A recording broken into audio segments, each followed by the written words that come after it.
एसटीच्या सर्व प्रकारच्या बसच्या भाड्यामध्ये 13.56% वाढ झाली आहे। अख्खाती देशातील युद्धजन्य परिस्थितीमुळे डिझेलच्या दरामध्ये झालेली वाढ, तसंच वाहनांचे सुटे भाग, टायर आणि देखभाल खर्चात झालेली लक्षणीय वाढ यांचा विचार करता एसटी महामंडळाने निर्णय घेतलाय।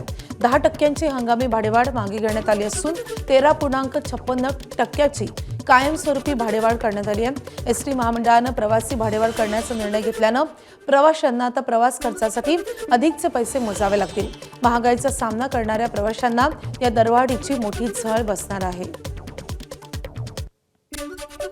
राज्यात विशेष सखोल मतदार यादी पुनरावलोकन प्रक्रियेला 10 दिवसांची मुदतवाढ देण्यात आली आहे। मुख्य निवडणूक आयोगाने पत्रकार परिषद घेऊन या संदर्भात बातमी दिली आहे। यादी 29 जुलैपर्यंत मुदत देण्यात आली होती, जी आता 10 दिवसांनी वाढवण्यात आली आहे आणि त्यामुळे बूथ लेवल अधिकारी 8 ऑगस्टपर्यंत घरोघरी जाऊन मतदार याद्यांची पडताळणी करतील। याआधी प्रक्रिया 23 जुलैपर्यंत पूर्ण करण्यात येणार होती। या प्रक्रियेसाठी 10 दिवसांचा अतिरिक्त कालावधी मिळाला आहे, तर मसुदा मतदार यादी प्रसिद्ध करण्याची तारीखही बदलली आहे। 17 ऑगस्ट रोजी मसुदा मतदार यादी प्रसिद्ध होईल। यापूर्वी ती 5 ऑगस्ट रोजी प्रसिद्ध होणार होती। एसआयआर मोहिमेच्या अंमलबजावणीमध्ये कल्याण डोंबिवली महापालिका हद्दीत मोठ्या प्रमाणात निष्काळजीपणा होत असल्याचा आरोप होतोय। बीएलओ एसआयआर करण्यात काल चालढकल करतात। मतदारांच्या घरांच्या भेटी देण्याऐवजी सत्ताधाऱ्यांच्या कार्यालयातून फॉर्मचं वाटप केलं जातंय, असा आरोप ठाकरेंच्या शिवसेनेनं केलाय। या प्रकरणी शिवसेनेच्या माध्यमातून निवडणूक आयोगाकडे तक्रारही नोंदवण्यात आली आहे, तर भाजपच्या नगरसेविका खुशबू चौधरी यांनी हे सर्व आरोप फेटाळून लावलेत। बीएलओ घरोघरी जाऊन एसआयआरसाठी मदत करतात, असं चौधरींनी म्हटलंय। बऱ्याच लोकांच्या अशा तक्रारी आहेत की बीएलओ त्यांच्या घरापर्यंत पोहोचलेले नाहीत। गेले सलग 2 दिवस आम्ही सगळीकडे फिरून बघत होतो, तर बरेचसे बीएलओ हे राजकीय पक्षांच्या ऑफिसमध्ये जाऊन फॉर्म त्यांच्या ताब्यात देऊन ते स्वतःही तिथे उपस्थित नसतात आणि त्या राजकीय पक्षाचे कार्यकर्ते हे लोकांकडून ते फॉर्म भरून घेतले। मुळात आम्हाला कोणाची तक्रार करायची नव्हती, पण तरी आम्ही काल त्यांना एक तक्रार दिलेली आहे।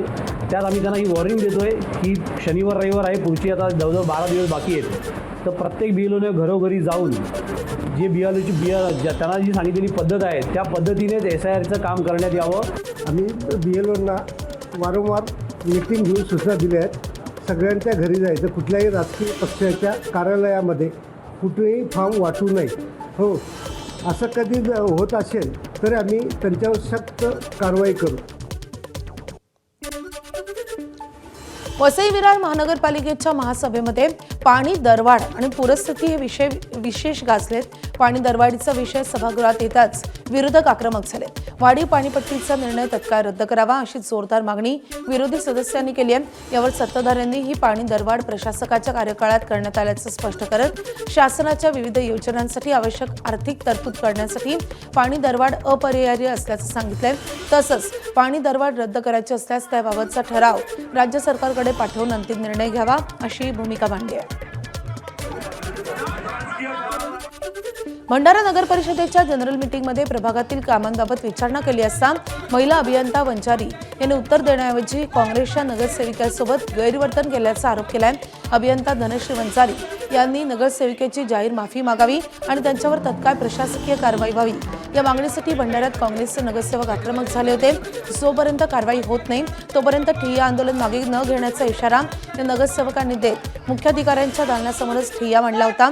दरम्यान मुख्याधिकारी जुम्मा प्यारेला आले यांनी संतप्त नगरसेवक आणि अभियंता धनश्री वंजारी यांची तातडीने बैठक घेतली। यात समाधानकारक तोडगा निघाल्यानंतर तब्बल तासभरानंतर हे आंदोलन मागे घेण्यात आले। नाशिकमध्ये रिंग रोड बाधित शेतकऱ्यांच्या सुनावणी दरम्यान भूमी अभिलेख, कृषी, पाटबंधारे, उपजिल्हाधिकारी, प्रांत अधिकारी उपस्थित नसल्यानं जिल्हाधिकारी आयुष प्रसाद संतापले। सर्व विभागांच्या प्रमुख अधिकाऱ्यांची हजेरी घेऊन जिल्हाधिकाऱ्यांनी खडेबोल सुनावलेत। शेतकऱ्यांचे प्रश्न निकाली काढण्यासाठी सर्व विभागांनी एकत्रितपणे सुनावणी घेऊन तातडीनं तोडगा काढावा असे निर्देशही त्यांनी दिलेत। या सुनावणी दरम्यान प्रश्न न सुटल्यानं शेतकरी देखील आक्रमक झाले होते। राम जन्मभूमी मंदिरामध्ये शिफारसीद्वारे नियुक्त झालेल्या 100हून अधिक कर्मचाऱ्यांची हकालपट्टी होणार आहे। एसआयटी तपासात या कर्मचाऱ्यांची भूमिका अधिक संशयास्पद आढळली आहे। मंदिरामध्ये सुरक्षा, कार्यालयामध्ये सफाई, यात्रेकरूंच्या सहाय्यासाठी विविध एजन्सीद्वारे कर्मचारी नियुक्त झाले होते। या नियुक्त्यांमध्ये ट्रस्टींनी हस्तक्षेप केल्याचाही संशय येतोय, त्यामुळे आता अशा कर्मचाऱ्यांना दणका मिळणार आहे। दुसरीकडे यापुढे दान मोजणी कारकुनांची कसून तपासणी होणार आहे, त्यामुळे द्विस्तरीय तपासणीला या कर्मचाऱ्यांना सामोरं जावं लागेल। सोलापूरच्या बार्शीमध्ये पालकमंत्री जयकुमार गोरे यांचं नाव वापरून आणि त्यांच्या आवाजाची नक्कल करत महावितरणचं कंत्राट मिळवण्याचा प्रयत्न झाल्याचा धक्कादायक प्रकार उघड झालाय।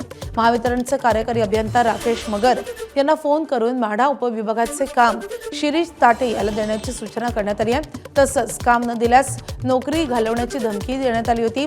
मगर यांच्या फिर्यादीवरून शिरीष ताटे आणि एका अज्ञात व्यक्तीच्या विरोधात बार्शी शहर पोलीस ठाण्यात गुन्हा दाखल करण्यात आला आहे। हॅलो, हां नमस्कार, बोला, ऐकत आहे? वगैरे बोलतात का? हो हो, नमस्कार, नवनाथ वळसे बोलतोय. हां नमस्कार, बोला. हा नमस्कार, पालकमंत्री महोदय बोलणार आहेत गोरे साहेब. हां हॅलो, हां सर नमस्कार. ते गोरे बोल. अरे मगर माझं माड्याचे काम ते कोणाला दिलं तुमचं अडचण? माड्याचे काम तर सोनके म्हणून आहे कॉन्ट्रॅक्टर. कोणाला वाढवतोय तो? हां कोणाला वाढवतोय तुमच्या? खासदार साहेबांनी मला बोलू. मुंबईतल्या चेंबूरमध्ये एका स्कूल बसवर झाड कोसळल्याची दुर्घटना घडली होती। या प्रकरणाच्या चौकशी समितीनं दिलेल्या अहवालावरून मुंबई महापालिकेत आधीच सत्ताधारी आणि प्रशासनामध्ये वाद निर्माण झालाय, पण त्यात आता तो चौकशी अहवाल नियमानुसार महापालिकेच्या संबंधित समित्या आणि लोकप्रतिनिधींसमोर सादर करण्याआधी थेट माध्यमांमध्ये कसा पोहोचला या मुद्द्यावरून नव्या वादाला तोंड फुटलंय। मुंबई महापालिकेच्या प्रचलित प्रक्रियेनुसार चेंबूर दुर्घटनेचा चौकशी अहवाल पहिल्यांदा उद्यान विभाग, स्थायी समिती आणि महापौर ऋतू तावडे यांच्याकडे सादर होणं अपेक्षित होतं, पण संबंधितांना चौकशी अहवालाची माहिती मिळण्याआधीच तो माध्यमांमध्ये प्रसिद्ध झाल्यानं सत्ताधाऱ्यांनी तीव्र नाराजी व्यक्त केली आहे। नाराजगी हे नाही आहे की अहवाल माझ्याकडे आलेला नाही आहे, हे पण वस्तुस्थिती आहे की माझ्याकडे किंवा स्टँडिंग कमिटी किंवा महापौर महोदय कुठेही अहवाल सादर केला गेलेला नाही आहे। कुठल्या माध्यमातून कसं काही ते सादर केला तेही मला माहिती नाही, पण त्याच्यामध्ये जे पनिशमेंट म्हणून जे अहवाल सादर केलेला आहे ते आम्ही सर्व नगरसेवकांना अमान्य आहे। मुंबई महापालिकेच्या विरोधी पक्षनेत्या किशोरी पेडणेकर यांनी गौरव आणि जुई श्रीवास्तव या दाम्पत्याची भेट घेऊन त्यांचं सांत्वन केलंय। मुंबईतल्या मुसळधार पावसात चेंबूरमध्ये एका स्कूल बसवर झाड कोसळून झालेल्या दुर्घटनेत श्रीवास्तव दाम्पत्याच्या मुलाला म्हणजे विहान श्रीवास्तवचा मृत्यू झाला होता। त्या पार्श्वभूमीवर किशोरी पेडणेकर यांनी श्रीवास्तव दाम्पत्याची सांत्वनपर भेट घेतली आहे। राज्यातील नामांकित महेश ट्युटोरियलच्या 33 शाखा अचानकपणे बंद झाल्यानं इयत्ता 10वी आणि 12वीसाठी यंदा मार्चमध्ये प्रवेश घेऊन क्लासमध्ये शिकत असलेले सुमारे 250 विद्यार्थी, पालक आणि शिक्षक अडचणीत सापडलेत। लाखो रुपयांची फी भरूनही विद्यार्थ्यांचं शैक्षणिक भवितव्य अधांतरी राहिले। महेश ट्युटोरियल्स डिसेंबर 2022 पासून NCLTच्या दिवाळखोरी प्रक्रियेत असून सप्टेंबर 2025 अखेर कंपनीवर सुमारे 74 कोटी 29 लाखांची देणी असल्याचं अहवालात नमूद करण्यात आलंय आणि त्यामुळेच या शाखा सध्या बंद आहेत। तर राज्यभरात महेश ट्युटोरियल्सच्या सर्व शाखा अचानकपणे बंद झाल्यानं शैक्षणिक क्षेत्रामध्ये मोठी खळबळ निर्माण झाली आहे। नाशिकच्या अशोका मार्ग येथील कोचिंग क्लासही अचानकपणे बंद झाल्याचं पाहायला मिळत आहे। उत्कृष्ट गुणांकनाची हमी देणारा हा क्लास बंद झाल्यानं विद्यार्थी आणि पालक मोठ्या विवंचनेत सापडलेत, त्यामुळे विद्यार्थ्यांना मोठ्या अडचणींचा सामना करावा लागतोय। नाशिकच्या इगतपुरी भावली प्रकरणामध्ये आणखी 3 आरोपींना पोलिसांनी अटक केली आहे। आरोपींना काल इगतपुरी न्यायालयामध्ये आकाश भोईरसह 3 आरोपींना 20 तारखेपर्यंत पोलीस कोठडी सुनावण्यात आली आहे। आकाश भोईर, राहुल भागडे, कैलास भागडे या तिघांना न्यायालयामध्ये हजर करण्यात आलं होतं। भावली धबधबा परिसरात या टोळक्यानं महिलेची छेड काढली होती।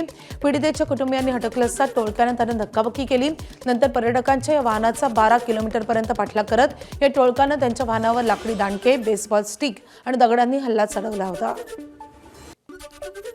चंद्रपुरात गांजा विक्री करणारा सराईत गुन्हेगार दिलीप यादवनं चंद्रपूर सिटी पोलीस ठाण्याच्या आवारात विष प्राशन करत आत्महत्या केली आहे। यादव यानं विष घेतल्यानं लक्षात आल्यानंतर पोलीस कर्मचाऱ्यांनी तातडीनं त्याला जिल्हा सामान्य रुग्णालयामध्ये दाखल केलं, मात्र उपचारादरम्यान त्याचा मृत्यू झालाय। आत्महत्येपूर्वी त्याने एक व्हिडिओ पोस्ट केलाय, ज्यात सिटी पोलीस ठाण्यातील काही कर्मचाऱ्यांनी त्रास दिल्याचे त्याने आरोप केलेत। आपली चूक नसताना आपल्याला त्रास दिला जात असल्याचा आरोप त्याने या व्हिडिओद्वारे केलाय। दरम्यान ज्या पोलीस कर्मचाऱ्यांवर आरोप करण्यात आलेत त्यांची चौकशी आता होणार आहे। कल्याण कोर्टात एका वकिलानं आयफोनमधील एअरड्रॉप या ॲपद्वारे काही महिला वकिलांचे डेटा आणि फोटो स्वतःच्या मोबाईलमध्ये ट्रान्सफर करून घेतल्याचं समोर आलंय। गेल्या काही दिवसांपासून आरोपी वकील महेश जाधव यांच्याकडून हा प्रकार सुरू होता। काल एका महिला वकिलांना महेश जाधव याला रंगे हात पकडले। त्यानंतर 10 ते 15 महिला वकिलांच्या मोबाईलमधून फोटो काढल्याचा प्रकार समोर आलाय। महिला वकिलांनी महेश जाधव याला बेदम चोप दिलाय। त्यानंतर महिला वकिलांनी आरोपी वकील महेश जाधवला महात्मा फुले पोलिसांच्या ताब्यात दिले। कल्याणच्या आडवलीमध्ये एका वादातून अर्जुन काळपंडे या हत्येच्या गुन्ह्यात जामिनावर सुटलेल्या आरोपीची निर्घृणपणे हत्या झाली आहे। अविनाश झा, गौरव उर्फ बॉम्बे आणि त्यांच्या 4 साथीदारांनी चाकूचे 12 ते 13 वार करत अर्जुनची हत्या केली आहे। धक्कादायक बाब म्हणजे या हल्ल्याच्या वेळी अर्जुन सोबत असलेल्या एका तरुणीनं त्याचा बचाव करण्याचा प्रयत्न केला असता तिच्यावरही आरोपींनी वार केल्याची माहिती समोर येते। या प्रकरणात मानपाडा पोलीस स्थानकात हत्येचा गुन्हा दाखल झालाय। सर्व आरोपी फरार आहेत। त्यांच्या शोधासाठी पथकं रवाना झाली आहेत। काल रात्री मानपाडा पोलीस स्टेशन आधी अर्जुन कालपांडे हा व्यक्ती एका गार्डनसमोर त्याच्या मैत्रिणीसोबत बोलत उभा असताना जुन्या भांडणावरून आरोपी अविनाश झा व इतर आरोपी यांनी स्कूटरवर मोटरबाईकवर येऊन तिथे त्याला जिवे ठार मारलेले चाकूने वार करून आणि त्याचबरोबर त्याची जी मैत्रीण आहे तिच्यावर पण चाकूने वार केलेले, ती जखमी आहे। यामध्ये मयत अर्जुन कालपांडे याच्या वडिलांच्या तक्रारीवरून मानपाडा पोलीस स्टेशनमध्ये गुन्हा नोंद करण्यात आलेला आहे। पुढील तपास चालू आहे। मुंबईच्या चेंबूरच्या जिजामाता नगर येथे असलेल्या म्हैसूर कॉलनीमध्ये केमिकल टँकरचा ब्लास्ट झालाय। यामध्ये टँकर चालकाचा मृत्यू झालाय। वेल्डिंगच्या कामादरम्यान टँकरचा स्फोट झालाय। दरम्यान या स्फोटावेळी आजूबाजूच्या इमारतीच्या काचा आणि गाड्यांच्या काचाही फुटल्या आहेत। इकडे तर काही कॅज्युअलिटी तशी नाही, छोट्याशा काचा उडून एक पायाला खरचटल्यासारखं झालेलं आहे। बाकी पाठीमागचे जे आम्ही नंतर जाऊन बघितलं तर एक टँकरचा स्फोट झालेला आहे, तर तिथे काही कॅज्युअलिटी झाले त्याच्याबद्दलची जास्त माहिती मलाही नाही आहे। आमच्या 7 माळ्यापर्यंत त्याचा इफेक्ट झालेला आहे। तुम्ही जर बघितलं किंवा दाखवलं तर 7व्या माळ्यापर्यंत काचेला तडे गेलेले आहेत खिडक्यांच्या। आणि आत्ताही तुम्ही बघता की आत्ता आम्ही मग ते सगळ्या जे तुटलेल्या काचा वगैरे काढायचं आता काम चालू केलेलं आहे आमच्याकडे। मुंबईच्या जोगेश्वरी परिसरात बांधकाम सुरू असलेल्या इमारतीवरून पडून एका कामगाराचा मृत्यू झालाय। या प्रकरणी शिवसेना खासदार रवींद्र वायकर आक्रमक झालेत। विकासकावर सदोष मनुष्यवधाचा गुन्हा दाखल करून कठोर कारवाई करा, अन्यथा प्रशासनाविरोधात रस्त्यावर उतरून आंदोलन करण्याचा इशारा वायकरांनी दिलाय। महापालिकेच्या बिल्डिंग प्रपोजल विभागाच्या हलगर्जीपणामुळे अशा घटना घडत असल्याचा आरोप वायकरांनी केलाय। समीर नाहक नावाचा वय 25 ह्याचा देखील पडून मृत्यू झालेला आहे। तर अशा पद्धतीने जर एका 2 वर्षामध्ये जवळजवळ 6 अपघात होत आहेत। आणि या संदर्भामध्ये संस्कृती अमीनच्या बाबतीमध्ये मी बैठक देखील घेतली होती BMCच्या ऑफिसमध्ये जाऊन, परंतु सांगितल्यानंतर देखील मुंबई महानगरपालिकेची जी लोक आहे या संस्कृतीच्या बाबतीमध्ये त्यांना स्टॉपआउट नोटीस दिली होती, तरी त्याचं काम चालूच आहे। म्हणजे एखाद्याचा मृत्यू गेला तरी मुंबई महानगरपालिकेचे अधिकारी हलणार नाही, पोलीस स्टेशन हलणार नाही, किंवा ज्या यंत्रणा आहेत त्या देखील सक्षमतेने आपलं काम करणार नसेल तर मला याच्यावरती उग्र आंदोलन घ्यावं लागेल। नालासोपारा पूर्वेतील ओसवाल नगरी ओमनगर परिसरातील दुर्गेश्वरी अपार्टमेंट या सुमारे 10 वर्ष जुन्या इमारतीची सी विंग धोकादायक झाल्यानं मोठा अनर्थ टळलाय। इमारतीचा एक भाग वाकून शेजारच्या इमारतीला लागल्याचा संशय निर्माण झाल्यानंतर वसई विरार महानगरपालिकेने तातडीनं कारवाई करत संपूर्ण सी विंग रिकामी केली आहे। अग्निशमन दल, तुळींज पोलीस आणि महापालिकेच्या अधिकाऱ्यांच्या उपस्थितीत 65 कुटुंबांचं सुरक्षितपणे स्थलांतर करण्यात आलंय। जो अफवाह फैलाते हैं ना, उन्होंने वो अफवाह फैलाया, उस पर BMC आई। BMC का कोई अधिकारी ऊपर जाके चेक नहीं किया। पहले उन्होंने पैनिक मचाया कि खाली करो खाली करो खाली करो। अब भी ऑडिट हो रहा है, पहले इन्होंने कोई ऊपर जाके चेक नहीं किया। जो बगल में बिल्डिंग है उसने अपने रिपेयरिंग में इतना एक्स्ट्रा माल भरा है, उस वजह से हमारे बिल्डिंग के पत्रे पे लगा है। हमारा बिल्डिंग अगर टेढ़ा है तो आप हमको रिपोर्ट दो, हमको टाइम दो, हम खाली करेंगे रूम, पर ये गलत है। तिकडे ठाण्यातल्या नौपाड्यामध्ये एका अतिधोकादायक बंगल्याची संरक्षण भिंत कोसळली आहे, पण या घटनेमध्ये सुदैवाने जीवितहानी झालेली नाही। ठाण्याच्या नौपाड्यातल्या राम मारुती रोडवर बँक ऑफ बडोदाच्या शाखेसमोर वृंदावन नावाचा बंगला आहे। या बंगल्याची संरक्षण भिंत सकाळी 9:30च्या सुमारास काल कोसळलेली आहे। वृंदावन बंगला हा सध्या अतिधोकादायक स्थितीत असून या बंगल्याला आधीच राहण्यासाठी अयोग्य आणि तत्काळ पाडण्यायोग्य असल्याचं घोषित करण्यात आलं आहे। रत्नागिरी आणि सातारा जिल्ह्याला जोडणाऱ्या खेड तालुक्यातल्या रघुवीर घाटामध्ये काल संध्याकाळी मुसळधार पावसामुळे दरड कोसळली आहे आणि त्यामुळे वाहतूक पूर्णपणे ठप्प झाली आहे. गेल्या आठवड्यात याच ठिकाणी डोंगराचा मोठा भाग खचून रस्त्याचा काही भाग वाहून गेला होता.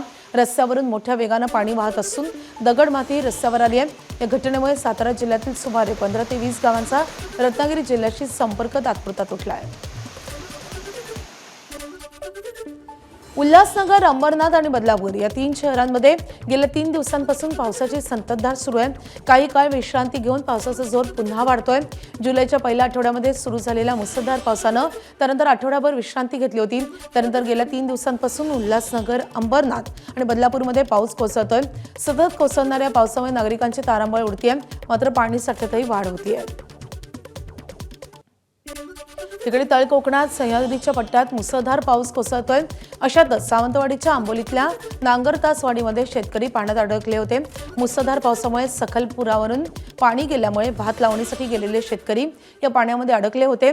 घटनेची माहिती मिळताच सह्याद्री ॲडव्हेंचर रेस्क्यू ग्रुपनं 4 शेतकऱ्यांचं रेस्क्यू केलंय आणि अडकलेल्यांना सुखरूपपणे बाहेर काढलंय. नाशिकमध्ये पुन्हा एकदा दमदार पावसानं हजेरी लावली आहे. नाशिकच्या शहरी भागासह ग्रामीण भागात आणि घाटमाथ्याच्या परिसरात पावसानं पुन्हा कमबॅक केलंय. पेरणी केलेल्या शेतकऱ्यांना या पावसामुळे मोठा दिलासा मिळालाय. नाशिकच्या घाटमाथ्यासह धरणाच्या पाणलोट क्षेत्रात दमदार पावसानं हजेरी लावली आहे आणि त्यामुळे नाशिककरांना जुलै महिन्याच्या पंधरवड्यात पाऊस पडत असला तरी काहीसा दिलासा मिळताना दिसतोय.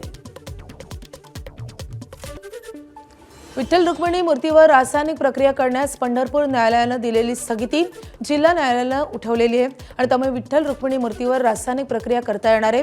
भारतीय पुरातत्व विभागाकडून विठ्ठल आणि रुक्मिणी मूर्तीवर रासायनिक प्रक्रिया करण्यास पंढरपूर न्यायालयानं स्थगिती दिली होती. विठ्ठल रुक्मिणी मूर्तीवर रासायनिक लेपन प्रक्रिया न करता आयुर्वेदिक वज्रलेप करावा अशी मागणी मंदिर महासंघानं न्यायालयामध्ये केली आहे. यावरून न्यायालयामध्ये वाद सुरू आहे. दरम्यान सध्या तरी जिल्हा न्यायालयाच्या निर्णयामुळे रासायनिक लेपनाचा मार्ग मोकळा झाला आहे. तिरुपती देवस्थानच्या लाडूनंतर माहूरच्या तांबूल प्रसादाला जीआय टॅग मिळालाय. जीआय टॅग अर्थात भौगोलिक मानांकन मिळवणारा तांबूल हा देशातला दुसरा तर महाराष्ट्रातील पहिलाच प्रसाद ठरलाय. तीर्थक्षेत्र माहूरच्या रेणुका मातेचा तांबूल हा मुख्य प्रसाद आहे. हा ऐतिहासिक बहुमान मिळवून देण्यासाठी भौगोलिक मानांकन तज्ज्ञ डॉक्टर महेश हिंगमिरे यांनी तांत्रिक प्रक्रिया पूर्ण केली आहे. तांबूल विड्याचा हा प्रसाद अन्न पचनासाठी उपयुक्त असल्याचं सिद्ध झालंय. आता जीआय टॅगमुळे माहूरच्या तांबूल प्रसादाची मागणी वाढणार आहे. एबीपी माझा, उघडा डोळे बघा नीट.